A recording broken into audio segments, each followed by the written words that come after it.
Let's go to Ibadan, your state where Sarah Ayeku, our correspondent, is there, who's been monitoring election there.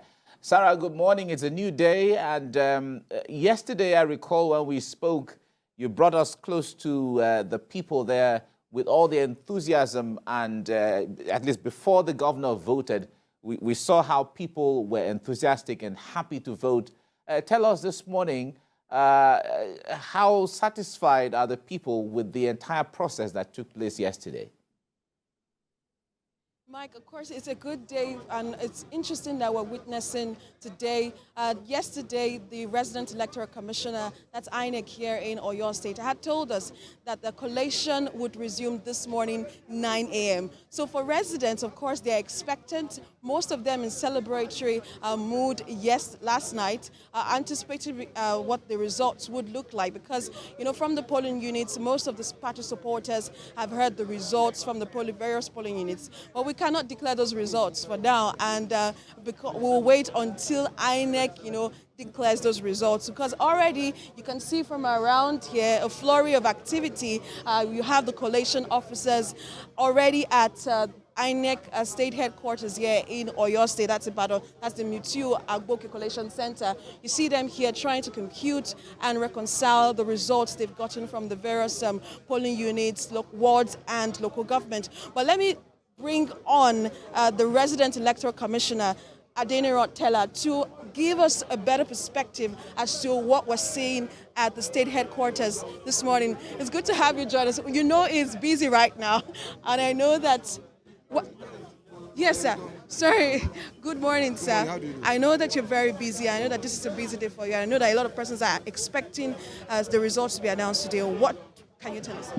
As you can see, there has been a kind of tremendous improvement over the presidential election, ranging from the preparations in terms of the logistics, transportation plan, deployment of our security personnel and the pool officials, which now led to the commencement of the election on time, and we rounded up on time as well. So as we are now, we are about to start the collation. We have received our 27 local government results now, and we are about starting the collation of the results. And the rule of the engagement, the details will be given to you by the collation state officer. Why didn't we start collation last night? You said what? Why didn't we start collation of result last night? I know. We received a single result from the local government. Was there any reason? Not until 1 a.m. when we began to have about 4 local government results. What was the reason given by the various local governments? We have not received any result from the local government. I'm asking that based on the reports you've gotten from the various local governments, what were the reasons given that they could not bring the results to Ibadan, the state capital? As I'm speaking to you, I am at the state office. We did not receive a single result from our local government. Not until 1 a.m. that we began to see 4 local government results. So we could not even start, because virtually everybody who happened to be the security agencies, the stakeholders, the party agent, and the media, they were nowhere to be found by the time we got a result. And we could not even start, not until we have the instance of every members of ISS in place. Thank you very much, sir. That's the resident electoral commissioner giving us an update as to what we saw last night, because last night we're supposed to begin the collation of results here in Ibadan, but we could not start that process until this morning, 9 a.m. So from what you see, we're expecting results from 33 local governments, and already, just like the resident electoral commissioner said, we have 27 local governments in. So anytime from now, we're going to be having results being reeled out from the various local governments. So, Mike, our fingers are crossed, and just like Ibadan people, we are waiting for INEC to announce the winner of this election. Mike. It's quite interesting. We saw how one can only imagine the demand on the resident electoral commission on a day like this. We could see how he was going. They're trying to toss him up and down because they need him here and there. But at least it was good. He was able to speak to you, to bring you the information that you required. Now, speak to us from the areas that you monitored yesterday. The Beavers machine is at the core of this election. And a lot of persons said it was an improvement of the presidential election.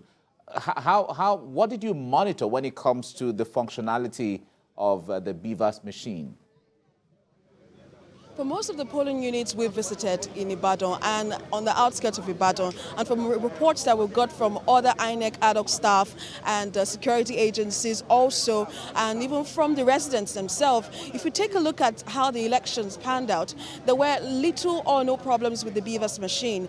So people were voting, accreditation and voting went simultaneously. It was easy. The process was pretty easy for a lot of people. Our correspondent who is on ground, Olaide Oyewole, spoke with a first-time voter, a 20-year-old man, if I would say, because for him to be voting and making history in his own life at this point, he's a 20-year-old guy, and then he said that because he has voted, he considers himself a man, considering how he has watched his parents go to the polling units, polling booths, and stay for hours, queuing just for accreditation, and then coming back for voting. For him to experience the BVAS machine and how easy elections are now, for him it's commendable, and which is what we have also heard from a lot of persons, from election observers, even from the governor who is seeking re-election, who is seeking a second term as governor. We've heard from him also that INEC should be commended for the peaceful outing,